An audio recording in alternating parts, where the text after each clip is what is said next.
Hello friends, welcome to my YouTube channel.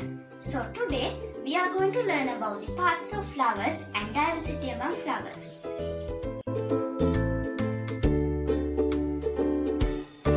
Here you can see some pictures of different kinds of flowers.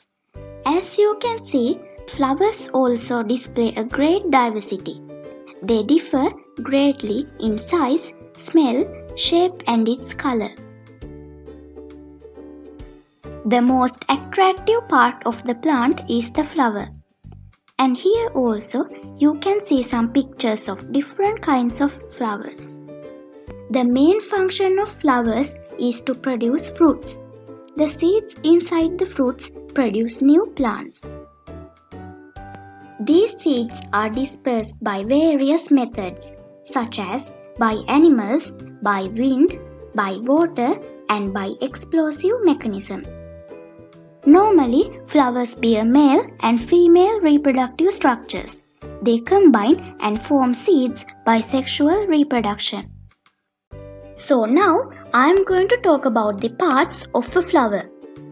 Flowers display a great diversity among them, but they have some common parts such as the stigma, stamen, style, petals, sepals, ovary, ovules and the pedicle. So in these two pictures you can see those parts. And the first picture shows the external appearance of a shoe flower. And the second picture shows a half of a shoe flower. And here also you can see those parts. Normally flowers have a common structural plan. And a typical flower consists of three main parts. So the first one is the sepals, and the second one is the petals, and the third one is the gynoecium and the androecium. So now let's learn about them. In this picture you can see those three parts of a typical flower. And now you can see some pictures of the petals and the sepals. At last, in these two pictures, you can see the gynoecium and the androecium. Next, let's talk about the sepals. Normally, sepals are green in color. The main function of these sepals is to protect the flower buds. Now, let's talk about the petals. As you all know, petals are brightly colored.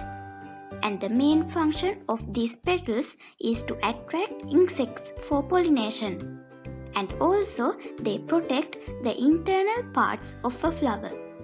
So now let's talk about the androecium. As I told before, a flower bears a male and a female reproductive structure. So the male part of a flower is called the androecium, which consists of stamen. So, in these pictures, you can see the androecium. As you can see, the stamen is made up of two parts. And the first one is the anther and the second one is the filament. And here also, you can see those parts. The function of this androecium is production of pollen. These stamen can be seen in different shapes. You can observe them clearly in water lily, lotus, anthurium, sal, lily and niagara. So in these pictures also you can see them. At last, let's talk about the gynoecium. Now you know that the male part of a flower is the androecium. So the female part of a flower is the gynoecium. So, in these two pictures, you can see the gynoecium. This gynoecium contains three main parts. They are the stigma, the style and the ovary. So, here you can see those three main parts. And the seeds inside the ovary are called the ovules. So, when the ovary grows, it becomes the fruit and the ovules becomes the seeds inside that fruit. And the main function of the gynoecium is to produce seeds.